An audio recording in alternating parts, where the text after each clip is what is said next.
मन्त्रस्य अपरमेष्ठिरेशेर प्रतिष्ठा छन्दो अदिति देवता उदका सेने विनियोग कासको कचौरा आदि इत्यादि भयो है। ल बाबु यो फुकाउँदै गर तेरो काम चाहिँ त्यो जुनसुकै गाडा निकालेर त्यहीँ हालिदिने है। ओम महा ल चिसो तातो पानी सम्झिने है। त्यो उठ्ने बाया उठेको नाम ल यहाँको यो यसो यो भान्जाको यहाँ लगाउने हो। तातो पानी चिसो पानी यो गोबर पनि यसो लगाउने भने थोरै मात्र। अब यो पञ्चामृत पनि त्यसैमा है। अब यो यो यो समाउनु यता आउनु यता तिमी छ यता आउनु खाइदिने पहिला जस्तो कहाँ हुन्छ र हैन हो राखे कति पखाली गर्यो पहिला ए बाबु तीनटा दे काट्यो एकचोटि यतापट्टिको भागमा 3 चोटि काट्नुपर्छ, यतापट्टिको 3 चोटि काट्नुपर्छ, यतापट्टि 3 चोटि काट्नुपर्छ है। उतेले भन्छ ओम सवितृ मन्त्रस्य प्रजापति ऋषि त्यो कुसलाई चाहिँ अचानो राखेर अचानो भने थाहा छ नि हैन अचानो राखेर काट्ने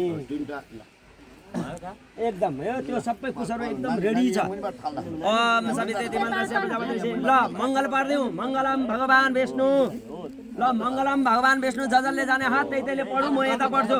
सवितृ मन्त्रस्य प्रजापति ऋषि गायत्री छन्द आपो देवता क्लेदने विनियोग ओम सवित्रा प्रसुदा दैव आप उदन्तु ते तनु दीर्घायुत्वा बलाय वर्चसे इति मन्त्रेण आत्रे कुर्यात् उखदे इति मन्त्रस्य प्रजापति ऋषि यजुस्तरुण स्वदेति रोखदे देवता कुशान्तर ध्यान विनियोग उखदे त्रायकम स्वादितेन महिन गुहि कुसे शिवो नामातेते मन्त्रस्य प्रजापति ऋषि यजुर छोरो देवता सुर ग्रहणे विनियोग शिवो नामा शिश्वदिति पिता नमस्ते अस्तु माहि गुसे निमतयामा इति मन्त्रस्य प्रजापति ऋषि यजुर छोरो देवता छुर केश संयोगे विनियोग 3 चोटि भयो एक ठाउँबाट 3 चोटि हुनु पर्यो।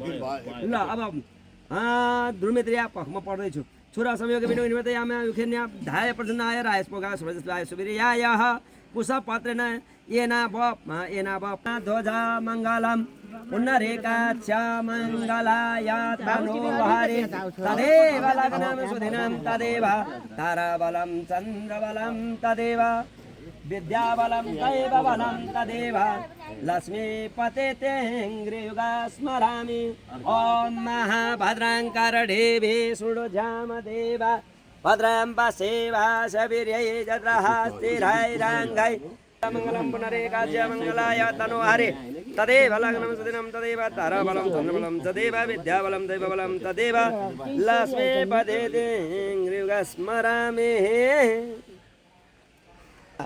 हामीले त्यहाँ छुरा पनि लगाएको हो है मामाद्वारा।